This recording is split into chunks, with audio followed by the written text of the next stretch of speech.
Welcome to the History Nerds Internet Podcast. I'm your head nerd, Brendan. Thank you so much for being here. Returning to the podcast, Alexander Rose with his new book, Phantom Fleet.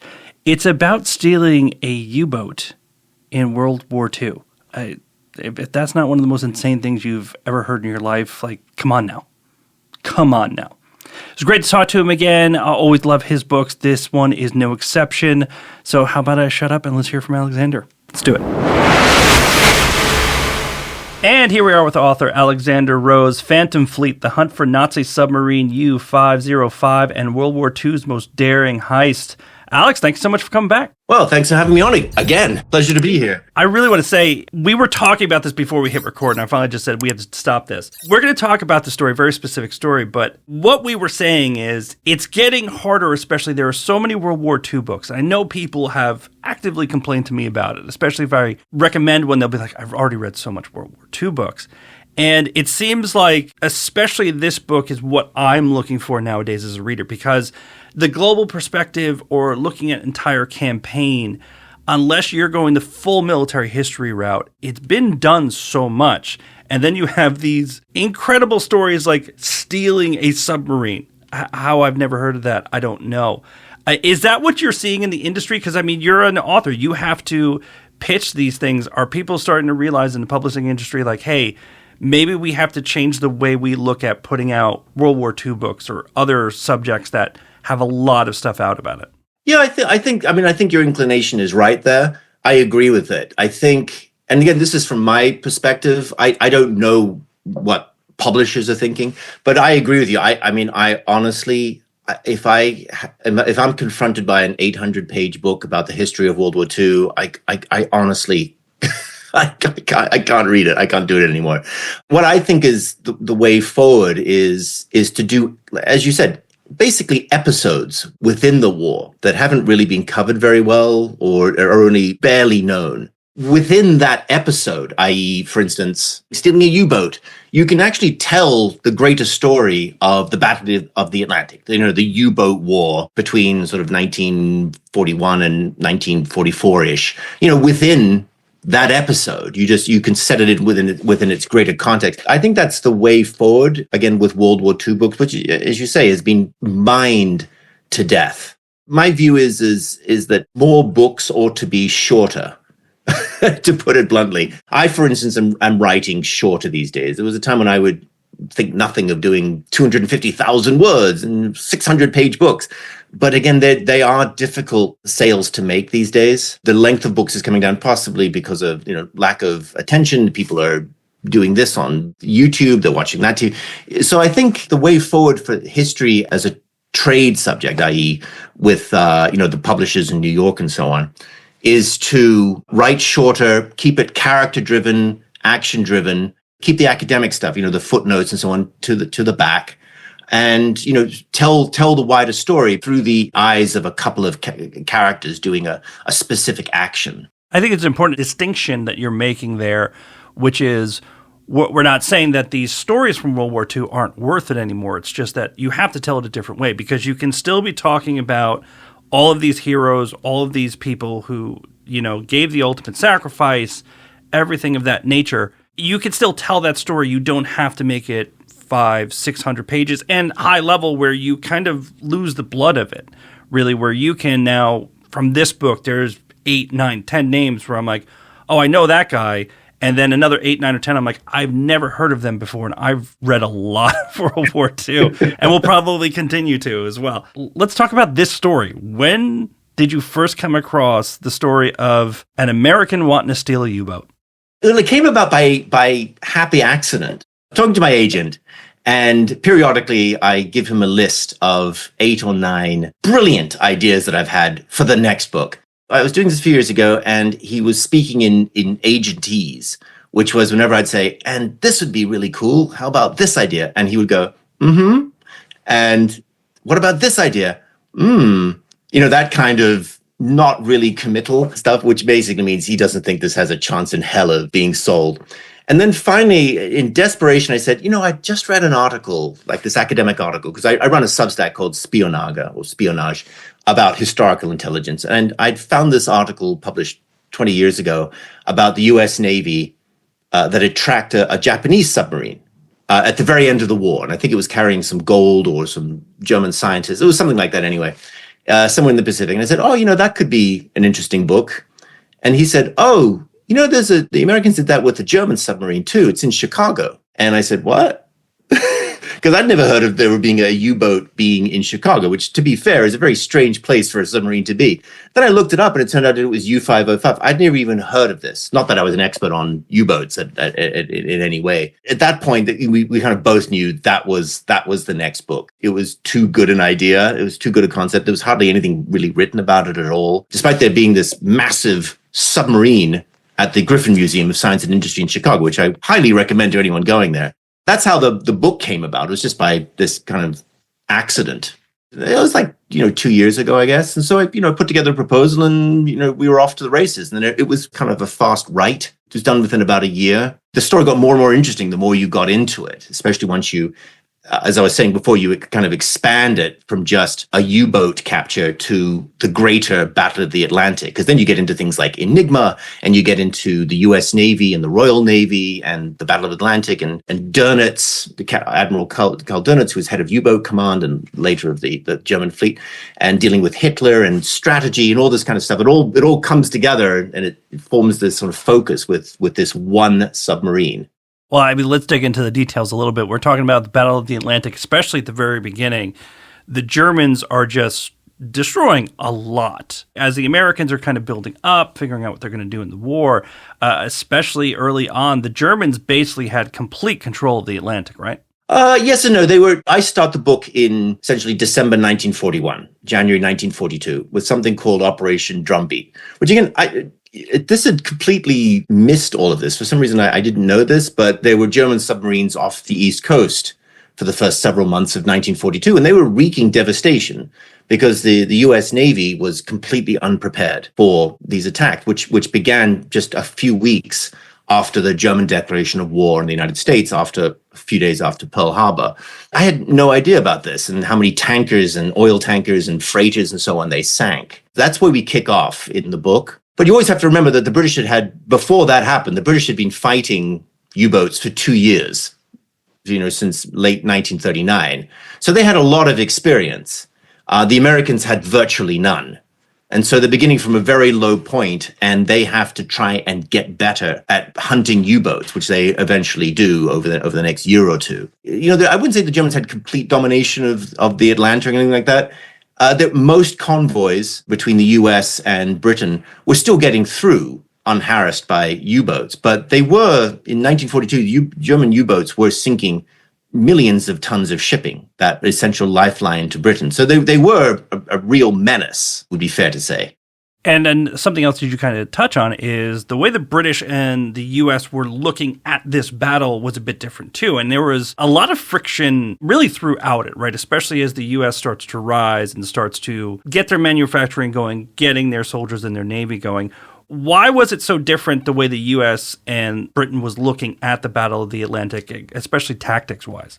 That's a great question. What surprised me in the book, and I had no idea about this, is that we tend to see the Battle of the Atlantic, the U-boat war, essentially from the British perspective. The British have really made a lot of the running in the writing about the Battle of the Atlantic. In those books, the U.S. Navy plays some sort of subsidiary role over to the side. There's a marginal contributor to this affair. It's essentially a British war in a British lake. And during the writing of the book, I realized that's completely wrong. I think that's the case from the beginning, when the first couple of years of the war. And the Americans, again, as I said, started off from a very low base, but they got much better. And it's sometimes forgotten that, within about a year and a half of January 1942, the Americans were making most of the running in the Atlantic. They were on course to build something like 1,000 destroyer escorts, which is far beyond British naval capacity,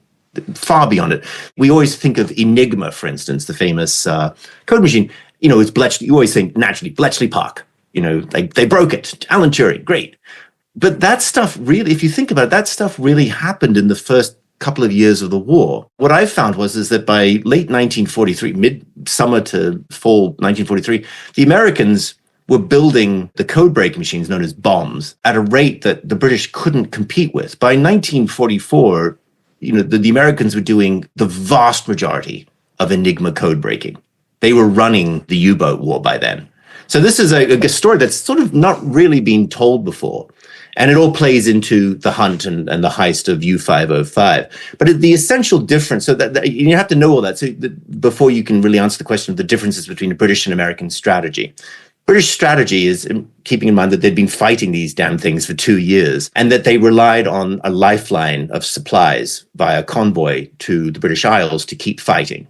And it wasn't just for the British, it was also, they had to send arms and equipment to the Russians through the north, and they had to prepare for things like the landings in North Africa, Operation Torch, and all this kind of stuff. So it was basically a real, warehouse for the Allied war effort. And so the British had learned that if you use convoys, if you put a few destroyers around them, you tend to scare off U-boats a bit. It's like with wolves and sheepdogs around a flock. The wolves aren't really scared of the sheepdogs, but just having a few sheepdogs around, if they gang up together, they can wound a wolf. And also, more importantly, if the sheepdogs are aware that a wolf is in the vicinity, they can guard the flock much better, much more efficiently. So the British had this kind of a defensive attitude towards it. So to them, if a convoy avoids a fight with a U-boat, then that's counted as a victory.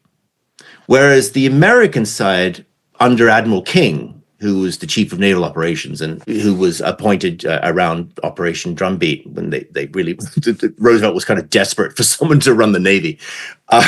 The American strategy was always, from the beginning, supposed to be much more aggressive. King himself explains this to President Roosevelt very clearly when he says the natural position for a boxer, for instance, is to put his hands up and to defend himself from the blows coming in. But you can't win a war like that. Eventually, you have to start punching. So King agreed with the British that keeping U-boats away from convoys was incredibly important. He didn't have any problem with convoys themselves. What he had a problem with was that the British just wanted to cluster their destroyers around the convoys and scare away submarines. What he wanted to do was send out destroyers, with the convoys that would aggressively hunt down any submarines that came close and sink them. The plan was that you would just sink more submarines than Admiral Dönitz could build, and eventually the U-boat menace would be solved by means of attrition. It was only later on in the war, like late 1943, for reasons I go into in the book, that King becomes even more aggressive. Once he starts having 400 or 500 destroyer escorts at his command, he starts building what are known as hunter-killer task groups, which are small forces of 4 or 5 destroyers and kind of a jerry-rigged small aircraft carrier that would go out independently of convoys and just hunt and kill submarines. That in the middle of the Atlantic, that was their job. Which again, this is what the culmination of his plan from a couple of years earlier. So those are the essential differences between American and British strategies. The British, of course, said, it's all very well for you, Admiral King. You're protected by 3,000-mile wide moats on both sides of your country, and you've got a land bridge to Canada and the resources of South America. That's fine for you. We depend on making sure these convoys get through. And now you did, and I generally hate this in a book, but I'll let it go this time. You had some math in here. There was some math. Because when we talk about the Pacific Theater, it's pretty well known, especially nowadays more, that Japan knew that if America got up to the point where they were fully functioning, it was over for them. They knew they couldn't keep up with that.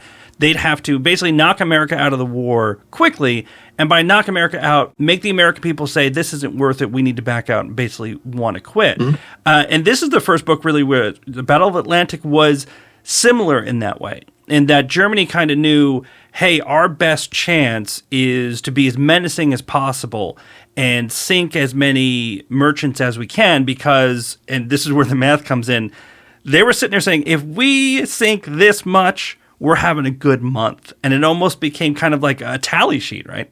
Well, yeah, exactly. That was the whole point of Operation Drumbeat, the German attack on America. The German U-boat command had calculated that by having a hard strike on American tankers, you see about 90% of oil from Texas and Oklahoma traveled to New York by sea. It didn't go by continental rail line. So they thought if we just sink 50 tankers, the Americans will be screeching. They can't get their oil. And they had also calculated that, the Americans were a kind of a sleeping giant. They were kind of dopey at first, and it would take them at least, that's what they were calculating, a year and a half or so to really mount their productive capacity. The Germans are well aware that the Americans possessed a vast economy that could outproduce them eventually if it wanted to, but that would take a long time. That's plenty of time to start making them think about, do we really want to fight Germany and lose all our oil? We can just focus on the Japanese instead. And, from Hitler's perspective, that was Tokyo's problem, not his. The problem is that the German high command vastly underestimated the celerity or speed of American production, in that they did say, and Dönitz couldn't believe it, in the first couple of months of Drumbeat, the Germans sunk dozens and dozens and dozens of tankers, and yet there didn't seem to be any effect on the Americans. And the reason is that they were speed building railways across from Texas to New York, and they built it within several months. I think before Drumbeat, there was something like I'm kind of quoting a bit vaguely, like 1.2 million barrels a month or day, a month, I think, from the Gulf of Mexico to New York by sea, obviously, and about 100,000 or 50,000 by rail. So basically nothing. Within several months, New York was getting 1.1 million barrels of oil in the same amount of time, almost entirely by rail. So the point is like New Yorkers or people in New Jersey, because all the American war economy was based in New York, because that's the biggest port in the world, barely noticed a gas shortage. I mean, I had a line in there about something about the lead-footed drivers were asked to go a little easier on the gas. That was basically the whole thing that happened. And so Dönitz calls off Drumbeat. He just realizes it's not going to work. But the more disastrous error was vastly underestimating how many ships the Americans could build when they set their minds to it. I mean, I think the Dönitz had calculated that sometime in 1943 was the crux year. That was the year when America would finally start really producing. The Americans would produce something like 10 million tons of shipping, freighters, tankers, and so on. The real figure was about 15 million. Dönitz had assured Hitler that 10 million could be handled just if the Luftwaffe and the Japanese, as they promised, would sink huge numbers of ships. Dönitz never thought the U-boat arm could sink all of this stuff. But then when it's 15 million and the Luftwaffe under Goering is completely useless, and the Japanese have their own major problems, they're not sinking any, the whole weight of this falls upon U-boat command's shoulders. And this is what breaks the U-boats. Ultimately, they just couldn't sink anywhere near as many numbers of ships as they needed to. Whenever they sunk one, 5 more would appear. And Dönitz himself is flawed in that he's not very imaginative. He's ruthless and he's smart, but he's not imaginative. So to him, one ship was as good as another. Wherever the U-boat could sink a ship, a freighter, that was great. The problem is that a lot of the time the U-boats would sink ships, freighters that were going from England to America, which meant they were empty. They had already dumped their cargoes in England. Or U-boats would go after the easier pickings in a convoy, the stragglers. And of course, those happened to be the older, slower ships, which were then replaced 2 days later by newer, faster ships. Dönitz just is thinking in terms of tonnage, like just the number of tons sunk, whereas he was completely closed to the idea of the type of ship that was being sunk. Whereas the British and the Americans had a very different idea of how to run this. They were quite pleased about the old ships going down. They could put new ones in there. So there's a lot of angles on this, as you pointed out. But the Germans catastrophically underestimated how powerful the blow would be to America in the first few months. All right, so now we've done big scope. I want to go little scope, much smaller scope for a second. What's it like in a U-boat around this time? I think that's a huge part of it is when you're talking about the battles like we're talking about, you lose that kind of human element every now and again unless you kind of go in there. And you do this in the book. What's it like living in a U-boat? Is that something that, we should sign up for voluntarily? Well, depending on what type of U-boat it was and what year of the war it was. There was a lot of attractions to being in a U-boat, but essentially you're in a 750-foot or 800-foot long metal tube. So, you get bad air, and as time, the longer you're out on patrol, you get, the food gets worse. The air gets worse. The water gets worse. People get it on each other's nerves. There's only about 50, 55 men on board. Later in the war, it becomes exceedingly dangerous to surface. Earlier in the war, if you were posted to the Caribbean, it was actually quite good fun in a way. You would surface somewhere off Barbados or wherever, and you could sunbathe, which was quite nice, compared to the other suckers on the Eastern Front. But as time goes on, you can't do that. So the men are locked down below many, many more hours per day. So it becomes much more fraught down there. But, there were pluses to this. The submarine service was regarded in Hitler's Germany as one of the top elite arms. And so it really only took, with some exceptions, it really only took volunteers, skilled men. And so, they wanted to be there. So morale was very high on board the U-boats. They were an elite and its counters. I think they got higher pay. Most of the time they were safe. They weren't the conscripts being sent off to die on the Eastern Front. That was always a big plus. They came back home. They could enjoy themselves in port. And occasionally, yes, there were moments of complete terror. And yes, if a depth charge got you, you died pretty awfully by, slow drowning for the most part. But at the beginning of the war, that didn't happen that often. It was only later in the war when these things became, killing chambers, when the Americans got very good at hunting and killing submarines. So, and there were lots of things to do on board. You were a unit that kept to itself. You could have games. There was a library. You could even have jazz records. Very occasionally, the captain could break out a few beers. Most of the captains were fairly relaxed about discipline. There were a few martinets, which I describe in the book. Again, a lot of the ethos and code of a submarine comes from its commander. So depending on who was in charge of it, there were no Gestapo on board. These things essentially policed themselves. So most of the time it was very, very cramped. It was very, very crowded. You had a little tiny bunk to yourself, which you shared with 3 other guys, on the different ships. But, the food at the beginning, at least, was pretty well stocked. You got sausages and eggs, lots of eggs, all sorts of delicious stuff. And then after a while, it became pretty moldy and awful. This is an interesting fact. The danger wasn't really well known to submariners. People always forget this. In that when a submarine crew came into port, like in the Bay of Biscay, the Dönitz had 5 or 6 U-boat pens along there. They kept to themselves. They didn't really interact much with other crews. So they didn't really have that much idea about how many U-boats were being sunk and how dangerous it was.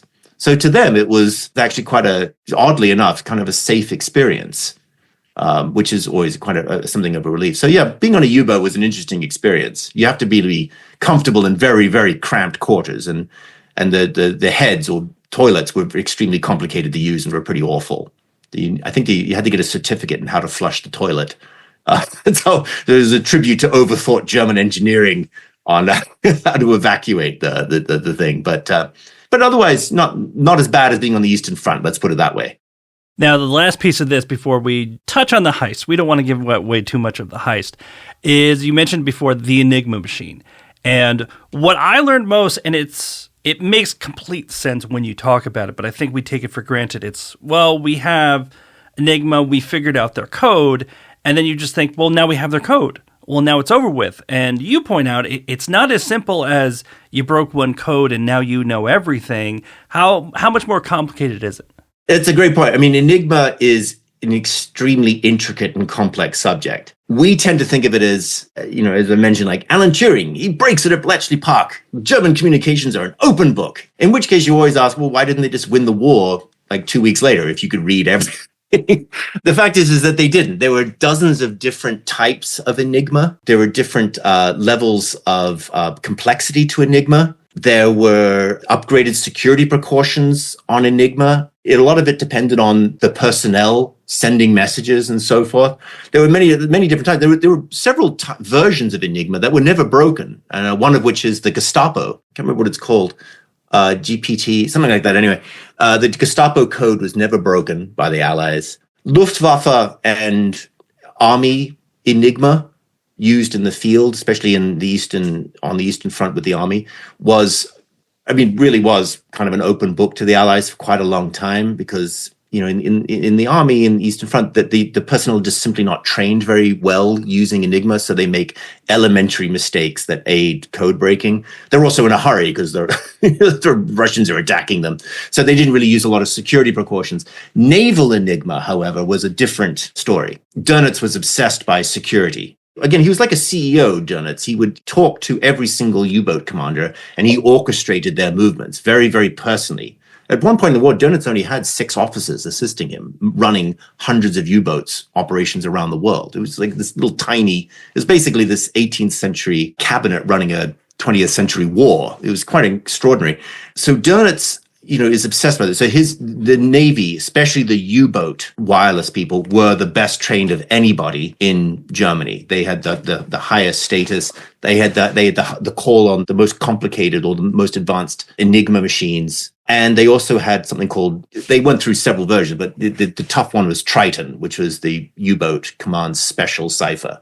And that's the one that caused a lot of trouble for the Allies. And people forget that for most of 1942, I think from sort of mid-January to mid-December 1942, the Allies couldn't read German naval Enigma or U-boat Enigma. They were completely blacked out.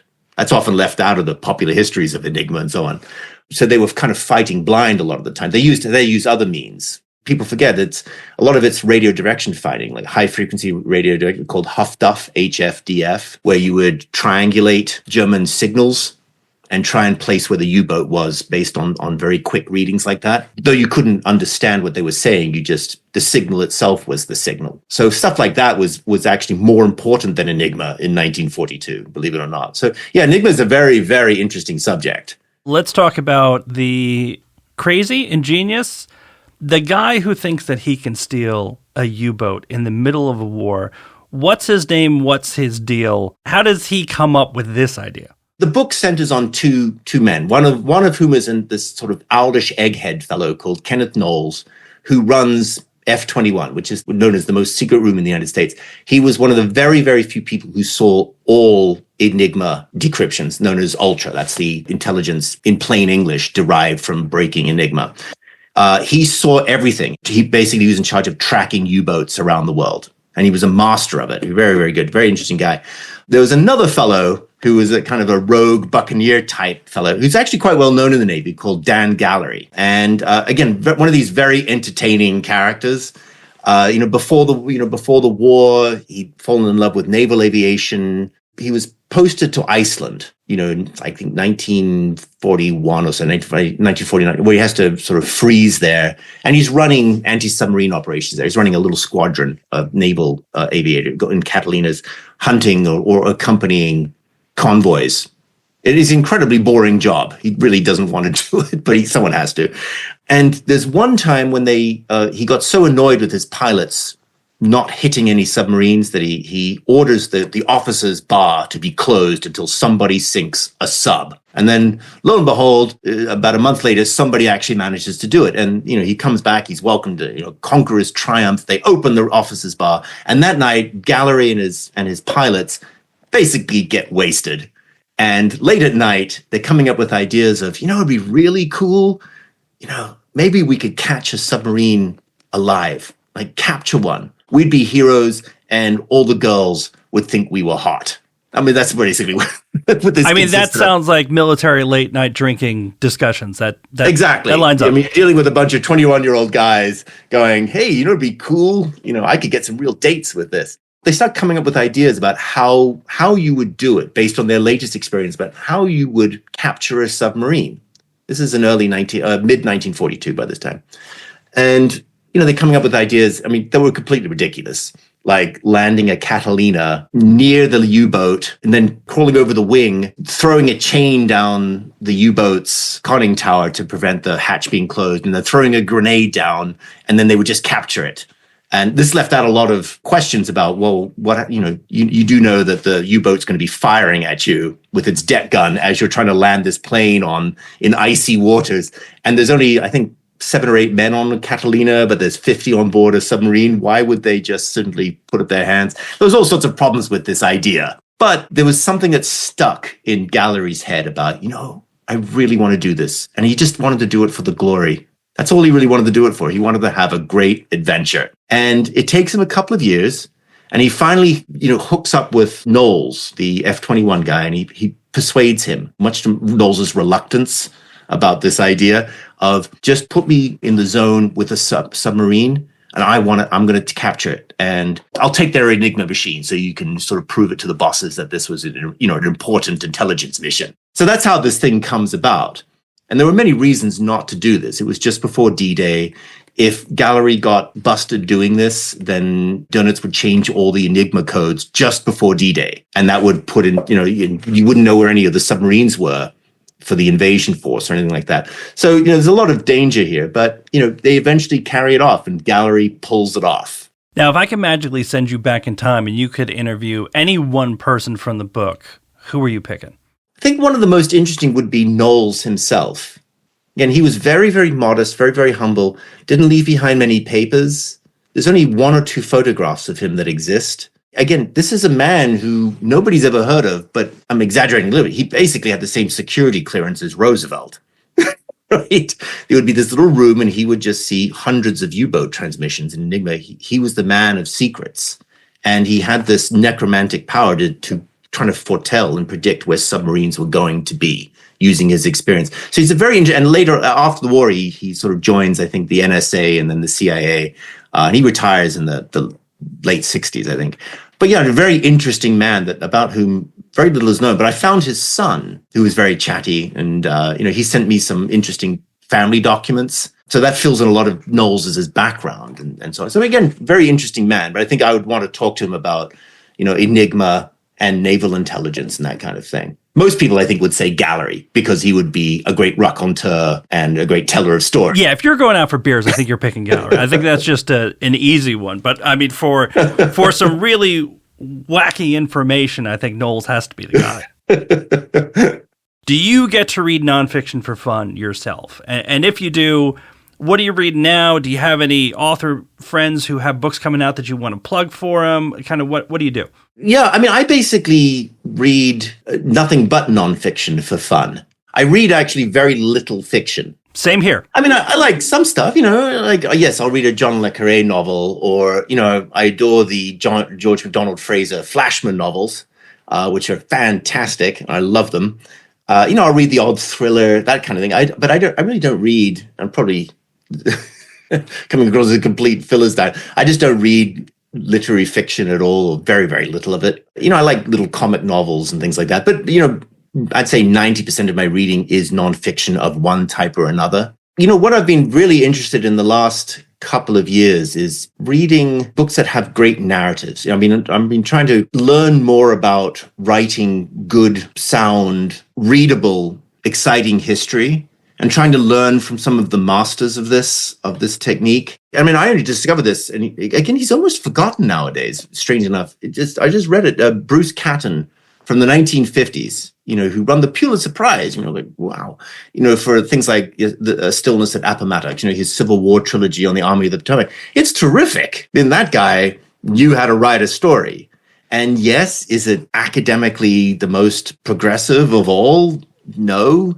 But at the same time, he knows how to bring you in and tell a story with a certain vision behind it. Same goes for, the old stalwarts like Barbara Tuchman, the Guns of August, Distant Mirror. I mean, these are, to my mind, flawed books in terms of argument. I mean, the Guns of August and the Distant Mirror, very, very wrong-headed in many ways. They have these sort of slightly old-style cliched ideas about the Dark Ages or, the Halcyon period before 1914 and all this kind of stuff. But, Tuchman knows how to tell a story. I remember once I read somewhere that Tuchman had, I think it was above her desk, she had a piece of paper, it was framed or something above her desk, and all it said was, "Will the reader turn the page?"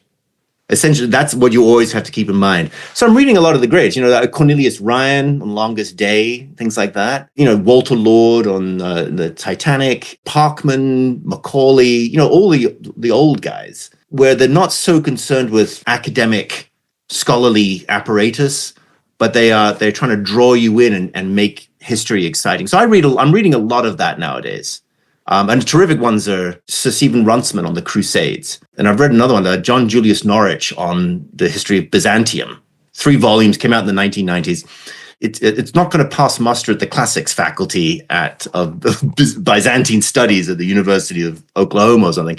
But in terms of telling a story about emperors and basically blinding each other and executing and plotting and intriguing, it's all very I, Claudius.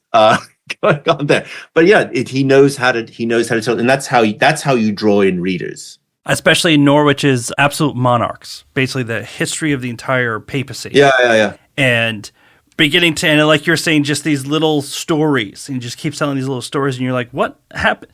They put a pope, he was dead, they put him on trial. What the hell is going on here? I went to Catholic school for 13 years. I never heard this stuff. Especially, I think you write this way. I'm thinking, especially when you're talking, World War II spies and everything, to me, Ben McIntyre. He's another master. I forgot him. Sorry. Everything you put out, and you're just sitting there, you're going like, I'm going to have a good time. I'm going to have a good time, and I'm going to keep moving those pages. And you don't have to know anything, but you're going to go into it, and already the book is over. You're like, I hope he has another one. Oh, great, he does. Another one is David Gran. Yes. Again, if you tell, what I find interesting about Gran and so on, if you can sell a lot of history and really intrigue people with history and get them excited about history on even the most obscure subjects, if it's told in a proper way. I mean, Gran's The Wager, which is about obscure, I think, 18th century shipwreck. This is an alien subject to the vast majority of people. I think. I mean, I probably had never heard of The Wager before. But if it's written about in a way, you can attract an audience. Again, without cheapening it or dumbing it down or anything like that. These are just silly words that get applied to popular history, and it doesn't need to be that. You can have a book full of learning and insights, and yet be very, very well written. I mean, we were just talking about earlier. Eric Jaeger's The Last Duel. He's a medieval scholar. Wrote this kind of slim book about this obscure duel in, I think, 13th or 13th century France. Again, not on the beaten track, I think we'd all agree here. But you know what? Yeah, it's a great book, and it drew me in, and I learned quite a lot about French medieval dueling and the legal system at the time. So yeah, I think that's why I'm so interested in the feats of or the techniques of real narrative history. And I've started writing with much more of that in mind in the last 2 or 3 books, I think. Not only this one, but The Lion and the Fox, which came out earlier, and a couple of others. You have to think scenically. You have to think in terms of very strong characters. Don't get too bogged down in scholarly debates. Nobody's interested in it. I put that stuff in the footnotes.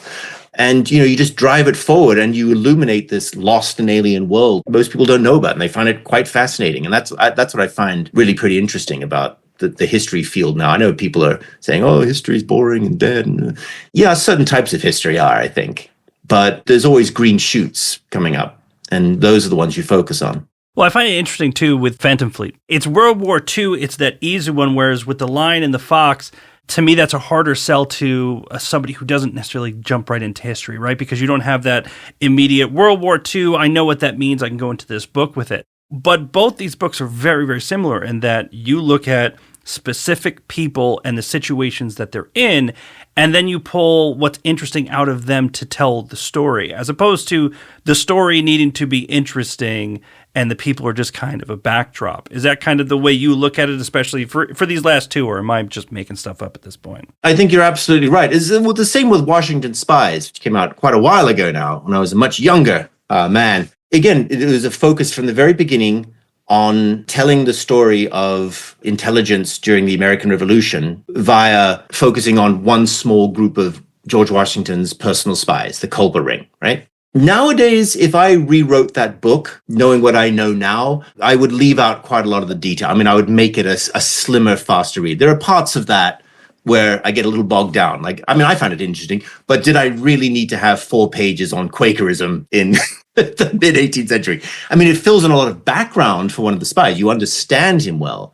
Nowadays, I would cut that to a page, down from 4. So that's what I try and do with these more recent books. It's really just the characters and their personalities and what they do that counts. And then you build the story or the wider world, the world building, I guess you could say, around that, you see, rather than the other way, which is top down, which is, the story of the Battle of the Atlantic and with a little paragraph on U-505 somewhere. That stuff, I think, is getting too broad and general for today's tastes, I think. I think it's probably through television. People want to have strong, interesting characters doing interesting things. I think that's the key to selling history these days.